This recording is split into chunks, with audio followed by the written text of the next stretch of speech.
Yo le he contado ya a varias personas con las cuales he hablado y he contado también en algunas entrevistas que la multa no fue el motivo de la citación ni del interrogatorio. O sea, mis publicaciones en Facebook no fueron el motivo por el cual a mí me citaron para este 20 de abril, ni fue el tema central del interrogatorio que tuve con dos agentes del Ministerio del Interior que se identificaron como Mayor Ernesto y Mayor David. Aunque el Mayor David no habló en ningún momento, nunca escuché su voz.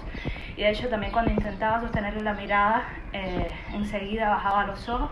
Estuvo todo el tiempo con una tablilla de madera y una hoja sin apuntar nada. Entonces no sé exactamente cuál sería su función ahí, pero bueno, estuvo presente en el interrogatorio o en la entrevista, como le llaman ellos. El tema central del interrogatorio fue las fuentes de financiamiento con las cuales trabajan los proyectos periodísticos independientes en Cuba. Yo llegué a las 2:30 a la estación. Pregunté por el primer teniente William porque la citación, si pudieron ver en Facebook, estaba a nombre del primer teniente William, y la persona con la cual me encontré ahí me dijo que subiera al tercer piso del edificio, que está en Tercer y 110, y en la puerta de la derecha tocara. En la puerta de la derecha había un cartel que decía contrainteligencia. Me atendió una persona que estaba en la puerta del frente. Y cuando yo le pregunté por el primer teniente William y me presenté, dije que era Mónica Baró, pues entonces me puso en contacto con, creo que fue con el Mayor David en ese momento, porque el Mayor Ernesto no lo vi hasta que estuve sentada para el interrogatorio. Antes de pasar al interrogatorio me hicieron una revisión, una oficial mujer, de los zapatos, en la ropa, en el cuerpo en general, y sobre las 2:40 más o menos empezó el interrogatorio. El interrogatorio empezó con una serie de advertencias o precisiones. Empezamos hablando sobre mi familia y las relaciones familiares mías tan favorables que tenía. Una familia con vínculos laborales relevantes, que ha estado siempre integrada en la sociedad, ha trabajado para el Estado. Mi madre incluso ha sido cuadro del partido y del Ministerio de Turismo, y por ahí empezó, que tenían como consideración por la familia de la cual yo provenía. Lo segundo fue que me decía el Mayor Ernesto, fue quien condujo todo el tiempo el interrogatorio. Lo segundo fue que yo debía entender que si me citaron en este contexto de pandemia, en el cual se había decretado cuarentena en el país y ya no había ni transporte, era porque debíamos hablar de un tema tremendamente serio y muy importante y que no se podía postergar para cuando terminara esta pandemia, que no sabemos bien cuándo es que va a terminar. Hay 3 puntos, yo creo, esenciales en la discusión que tuvimos. Lo primero, que me decía el Mayor Ernesto que yo estaba ahí porque estaba violando leyes. Especialmente una resolución que no he podido buscar y estudiarme todavía. Estoy preparando un texto donde podré profundizar mucho más en lo que hablamos durante el interrogatorio, que es del Ministerio de Comercio Exterior, que regula la cooperación internacional, la colaboración internacional entre organizaciones de distinto tipo cubanas y organizaciones no gubernamentales de distintos países. Y bueno, él me decía que yo, al trabajar en una organización periodística como El Estornudo, que aunque está registrada en México, no está registrada aquí en Cuba, no está reconocida como una organización periodística, no está acreditada en el Centro de Prensa Internacional, por supuesto, como un medio extranjero, estaba violando esa resolución, porque El Estornudo trabaja con cooperación internacional, al igual que tantos otros proyectos periodísticos independientes, porque el periodismo es un trabajo, no es un voluntariado, no es algo que tú haces en tu tiempo extra. Los periodistas tienen que vivir, tienen el hábito de comer, de pagarse renta, tienes que transportarte, tienes que llegar a otro lugar, y hay gastos de producción además. No solamente es lo que tú necesitas para vivir como cualquier otro ser humano, no para enriquecerte, para vivir, porque ningún periodista en Cuba que esté trabajando yo conozco que se haya enriquecido haciendo periodismo independiente. Exactamente, dice Tania, ellos pagan a sus periodistas, por supuesto. Además, los periodistas oficiales cuentan con una infraestructura. Yo fui periodista de un medio estatal y no tenía conciencia en ese momento, cuando estuve trabajando en medios estatales, de lo que cuesta producir periodismo, de lo que cuesta producir una investigación durante 2 años.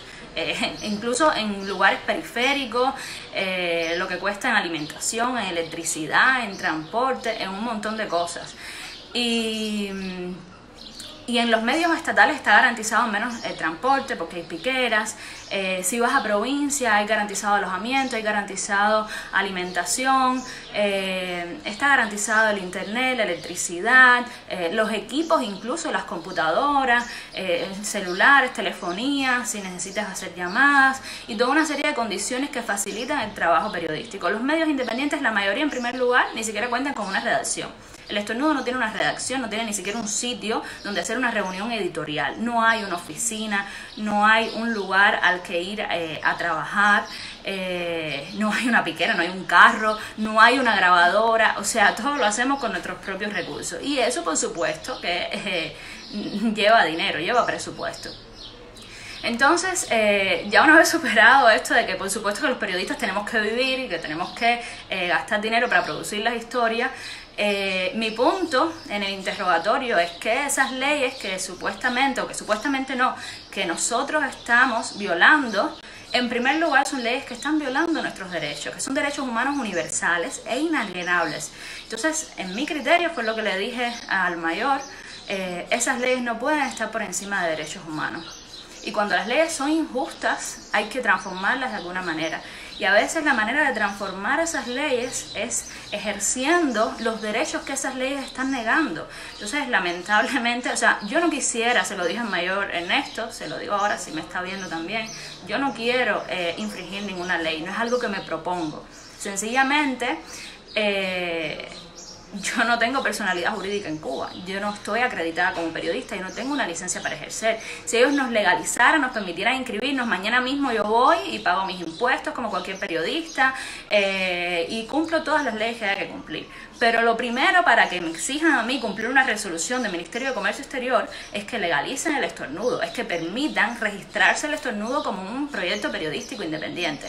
No sé cuál será la vía, si será acreditándose como un medio extranjero, porque los medios extranjeros sí pueden acreditarse aquí y hacer periodismo, o si será creando facilidades para medios cubanos, porque al final nosotros no somos un medio extranjero, somos periodistas cubanos, muchos formados en universidades cubanas, pero incluso los que no son formados en la carrera de periodismo también han demostrado que son periodistas, porque el periodismo es una profesión que se valida en la práctica, que se valida con resultados de trabajo. En la mayoría de los eventos periodísticos, de los premios, de los cursos que hay para periodistas, casi nunca te piden dame tus títulos, dame tus credenciales académicas, te piden mándame 5 enlaces de los trabajos que has hecho para ver qué tú has publicado en el último año. O sea, eso es lo que te valida como periodista, lo que tú has producido. O sea, el mayor Ernesto me decía que yo estaba ahí por eso, porque estaba violando las leyes, y entonces yo le respondía que yo estaba ahí realmente porque en mi país no había libertad de prensa y no había libertad de expresión.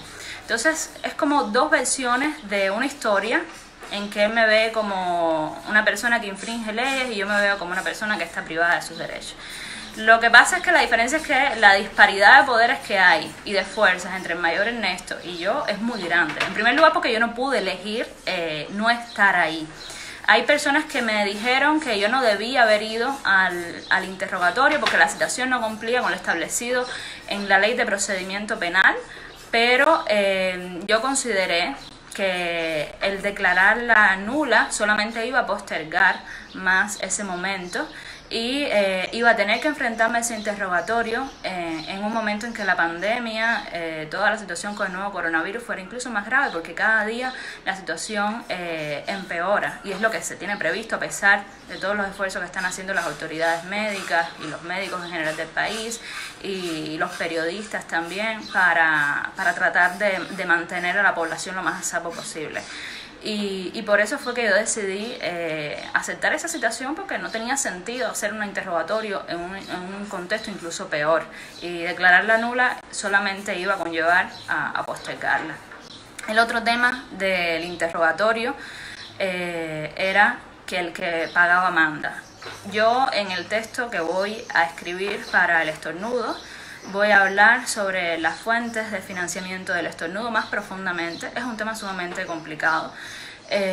Mi argumento básicamente es que, en primer lugar, las fuentes con las cuales trabaja el estornudo, que son Open Society Foundation y el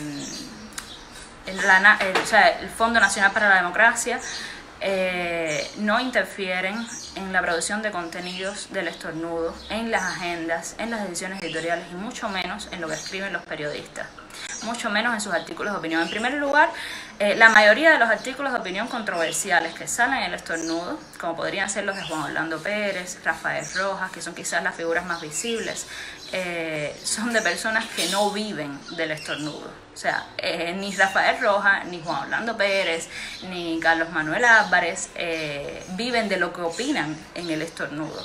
Si algo realmente está desvinculado de ese financiamiento, son las opiniones que le han ganado al estornudo tantos ataques, que le han ganado que esté bloqueado y que le han ganado que lo consideren una organización enemiga. Entonces, ese argumento del que paga manda, yo creo que se desmonta de muchísimas maneras. Y sobre todo, yo le decía a Mayor Ernesto, bueno, entonces usted considera que la Unión Europea manda a Cuba, porque la Unión Europea ha dado por programas de cooperación con Cuba millones de dólares a la Oficina del Historiador de la Ciudad, hace poco igual al gobierno, o sea, al Consejo de la Administración Provincial para el programa este que se hizo en línea de artístico y cultural, que fueron creo que más de 1 millón de euros o de dólares. O sea, la Embajada de Noruega ha financiado proyectos de organizaciones estatales, el Centro de Desarrollo Local, la Asociación Núñez Jiménez, el Centro Nacional de Educación Sexual. Todas esas organizaciones han recibido financiamiento de organizaciones no gubernamentales y apoyos también de Embajada de Noruega, de Embajada de Suecia, Embajada de Holanda. Entonces, a mí me parece que es un poco absurdo decir que sí, a esas organizaciones cubanas legitimadas, estatales, o a los propios gobiernos, no los manda la Unión Europea o no los manda las embajadas que están aquí en Cuba, entonces a nosotros tampoco nos pueden mandar. La única diferencia es que ellos están legitimados, que pueden pasar sus proyectos a través del Ministerio de Comercio Exterior porque tienen personalidad jurídica y nosotros no.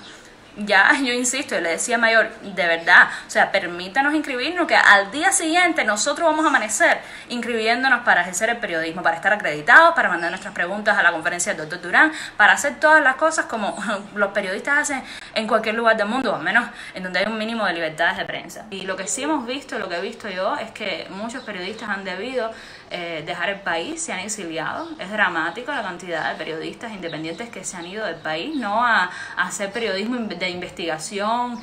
Muchos no han tenido esa posibilidad, ni siquiera no de investigación, ni siquiera hacer periodismo en otro lugar. Y eso es resultado de la presión, es resultado también de la falta de garantías para el ejercicio del periodismo, de no poder ver una seguridad en tu trabajo, porque sabes que hoy vas a hacer una historia, pero tú no sabes qué va a ser tu vida después de esa historia. Y genera mucha incertidumbre, Una de las estrategias que está funcionando muy bien es esta intimidación, que es como un gotero. O sea, no te asesinan, jamás comparo con México, porque no hay nada más preciado que la vida de un ser humano.